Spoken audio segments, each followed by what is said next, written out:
You know, when you read through some of the early Christian writings and church fathers, one of the words they use there's a couple different words they use when talking about salvation. They don't often use the words we like to. Systematic theology showed up later. But one of the words they'll use is theosis. It's a process of us being united to God.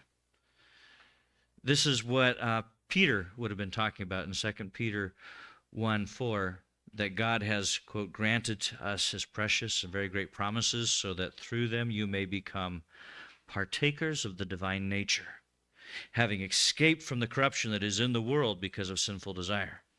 I want you to hear that this idea here is that salvation isn't just the escape from the corruption that is in the world because of sin. It includes that. We're not saying those events don't matter. We're just saying those events were pointing to something bigger. You weren't saved just from sin for no good reason. You're saved from your sins into something. And this is what they call theosis, is partaking in the divine nature.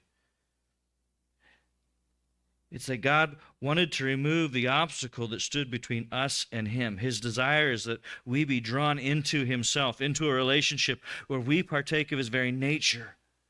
And when you see that bigger picture of salvation, you see that salvation isn't just, prayer, and get your sins forgiven, transactional and event-based.